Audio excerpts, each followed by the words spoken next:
Okay, today I will be covering key takeaways I got from my reading of The 7 Habits of Highly Effective People from Stephen R. Covey. I will share my key takeaways and highlights that resonated with me the most from reading the book. Therefore, some of these are my opinions and interpretations. And if you decide to read the book, you may find different key takeaways or ones that you may find more important than the other. So in this video, I will be covering 16 key takeaways. Let's get into the first one. First is production results and production capabilities. We need to focus on two things. First is the production of desired results, which are tangible creations and achievements. And then second is our production capability, the growth of our knowledge and skills so that we can further augment our production of results. We need to maintain a balance between these two P's because if we focus too much on production capability, we won't get much done or do much at all. And then second, if we focus too much on production results, we may be continuing to use dull tools and never deliver or bring our production into the next level. So these two must move simultaneously. Second key takeaway is act or be acted upon. So be resourceful and take initiative. You can combine creativity and resourcefulness. You do not have to be at the mercy of your environment. You can take initiative to accomplish the things you want in life. Reactive people are often affected by their physical environment. If the weather is good, they feel good. If it isn't, it affects their attitude and their performance. Proactive people can carry their own weather with them. Whether it rains or it shines, it makes no difference to them. They are value driven, and if their value is to produce good quality work, it isn't a function of whether the weather is conducive to it or not. So do not be at the mercy of your environment. Third is mirroring strengths of others. So reactive people often focus on the weaknesses of other people. Reactive people focus on blaming, accusing, victimizing. We shouldn't focus on the weaknesses of others to esteem ourselves or to make ourselves feel good. We should be in a social circle that makes us feel uncomfortable, and we should be actively seeking to be amongst people that are better than us. So if you're the smartest one in your group, you're in the wrong group. It's powerful to meet someone who's doing better than you in life. Like when I see someone killing it in life, I just want to go to work. I want to go straight right away to work. Proactive people focus on the strength of other people and ask themselves, first, how can I develop or mirror those strengths? And then second, if they are on my team, how can I leverage these strengths to contribute and best utilize them for the project at hand? The fourth key takeaway is to begin with the end in mind. We all have a deadline. We all have an expiry date on this earth. So frame your actions carefully on a daily basis to priorities that matter. Avoid wasting your precious time. We should identify what is deeply important to us, keeping that picture in mind. We need to manage ourselves each day to be and to do what really matters the most. If the ladder is not leaning against the right wall, every step we take just gets us to the wrong place faster. So we need to ask ourselves, what's really important? Why am I doing what I'm doing? When you start to seriously reflect and identify what really matters most to you in your lives, what you really want to be and what you really want to do, you start to think in larger terms of today and tomorrow.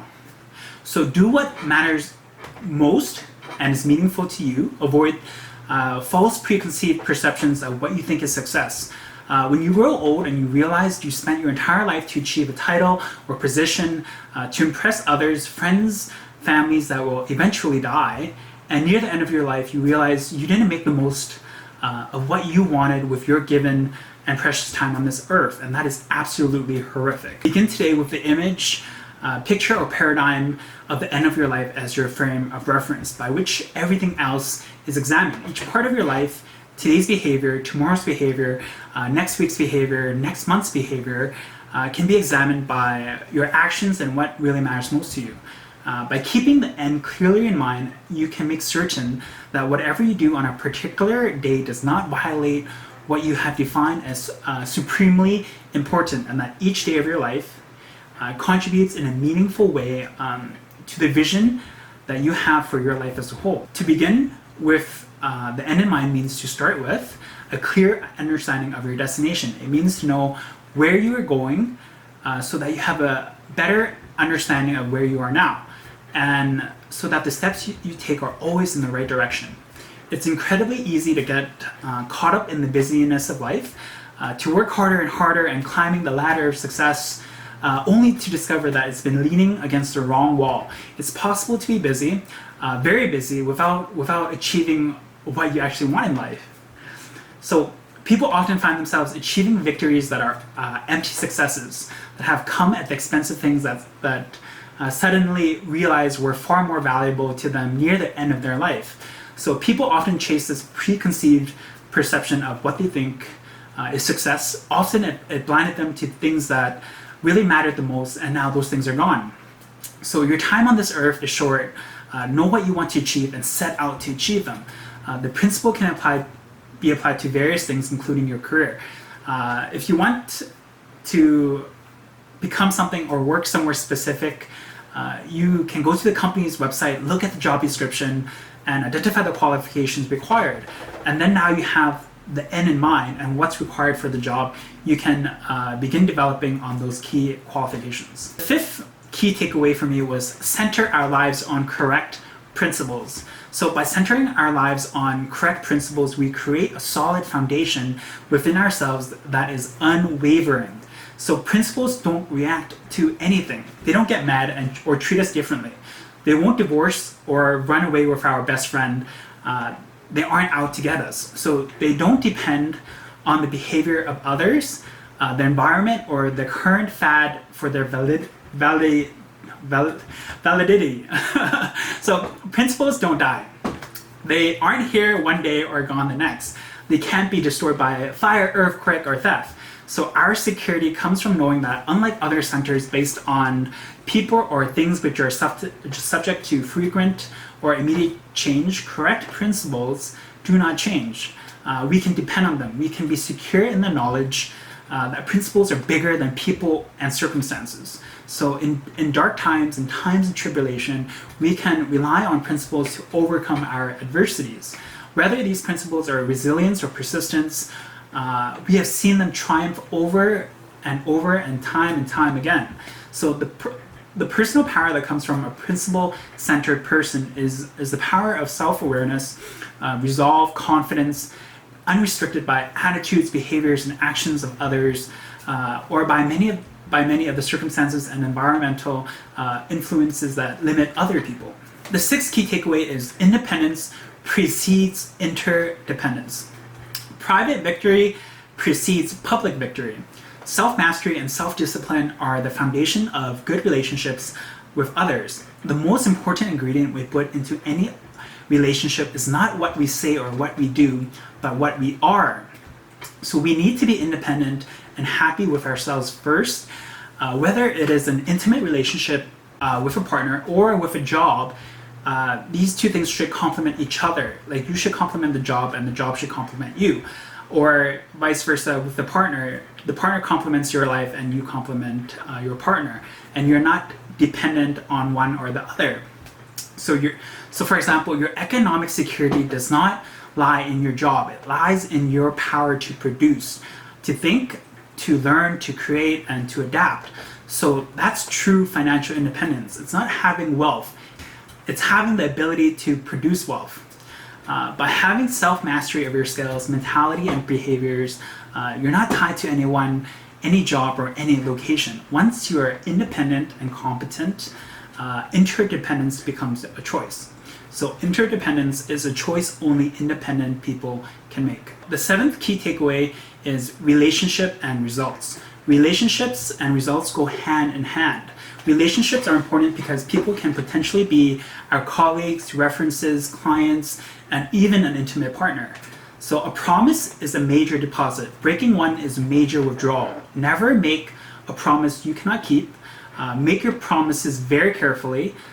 Make them very sparingly, and then note the possible variables and contingencies. Occasionally, despite all the efforts, a situation may arise where it would be unwise to keep a promise. And if you cannot keep that promise, explain the situation thoroughly to that person. Because the most conflicts are ambiguous expectations. Clarifying expectations takes a great deal of courage and consideration, but it works out the best in the long term. Okay, the eighth key takeaway are problems are opportunities. Start looking at problems as opportunities, as chances for us to improve, to increase our own value as we solve them, or to turn bad situations into a good one. It's our chance to prove our intelligence and our character. So for example, when a customer comes into a store with a problem, no matter how small, the clerk can immediately see it as an opportunity to build and improve the relationship with the customer. The clerk responds with a cheerful, positive desire to solve the problem in a way that will make the customer happy. Even if the product is overpriced or has a flaw, the clerk treats the customer with such grace and respect, giving such second mile service that many times the customer won't even think of buying anywhere else. The ninth key takeaway is win-win mentality.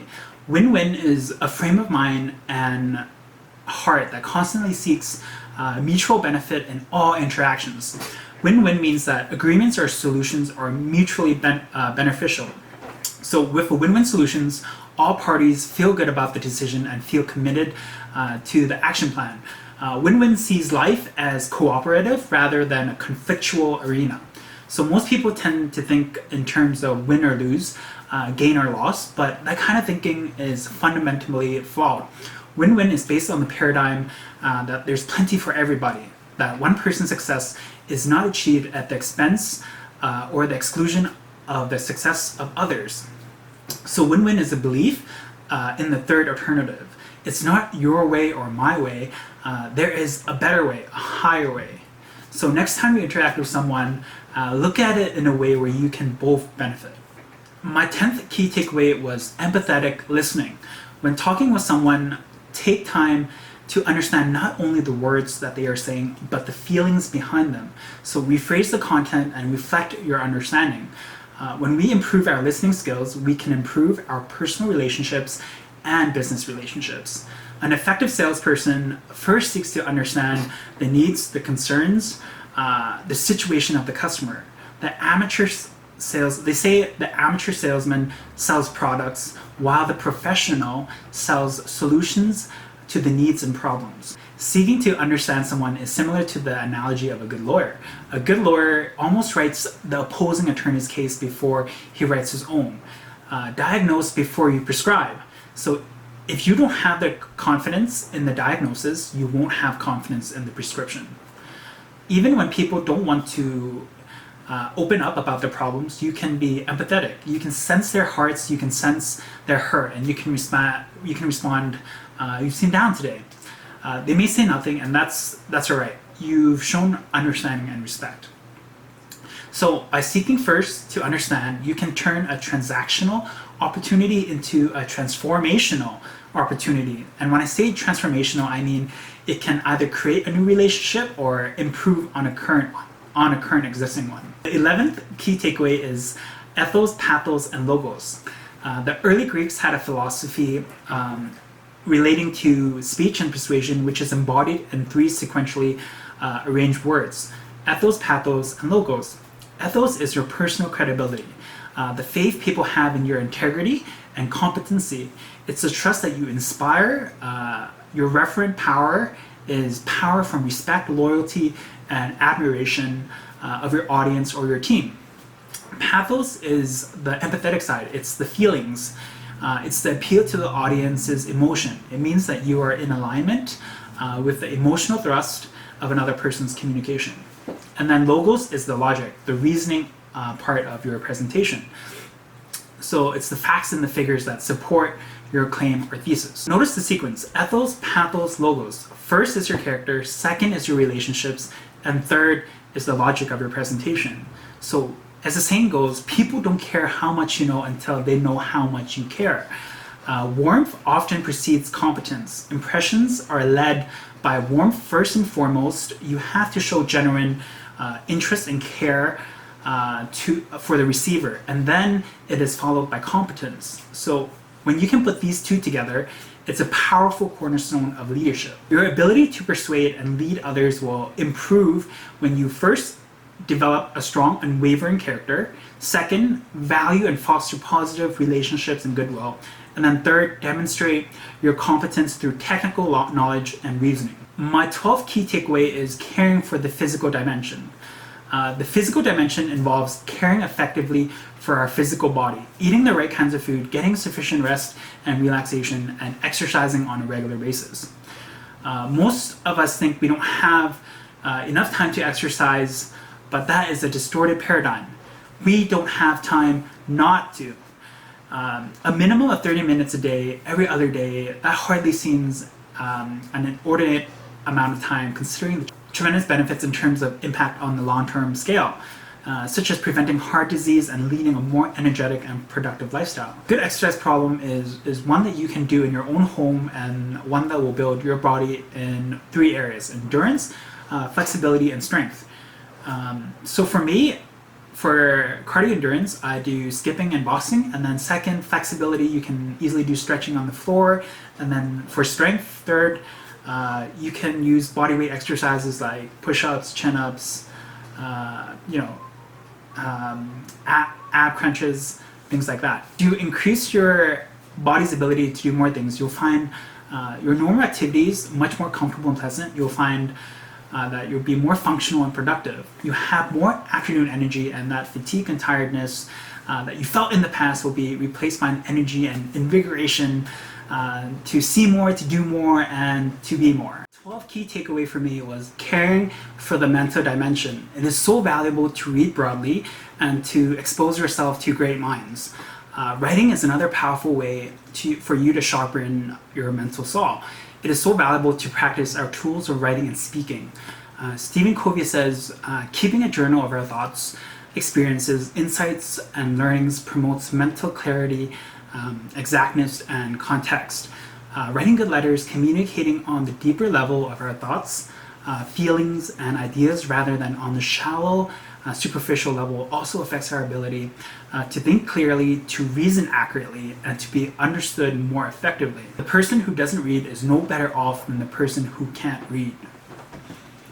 So if you can read and you don't do it, it's almost like you're neglecting your gift. The 14th key takeaway is positive reflection to others.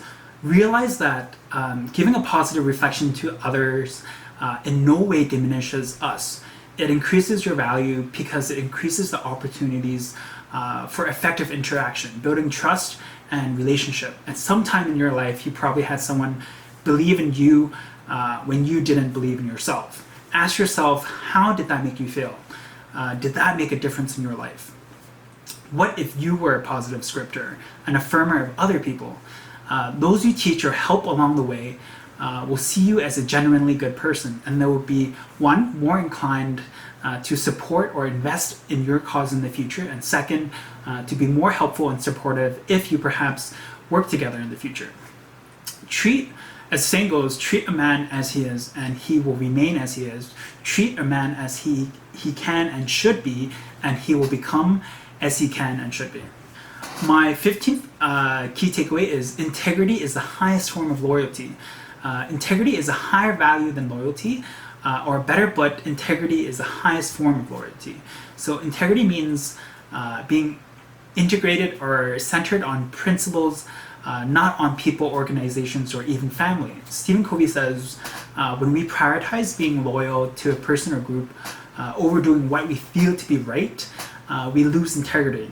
We may temporarily gain popularity or build loyalty, but downstream, this loss of integrity will undermine even those relationships. It's like bad-mouthing someone behind their back. The person you're temporarily united with through the bad-mouthing of someone else knows you would badmouth them under different pressures and circumstances. Over time, integrity produces loyalty. So if you go for loyalty first, you will find yourself temporizing and compromising integrity. So it's better to be trusted than to be liked. Ultimately, developing trust and respect first will generally lead you to being likable.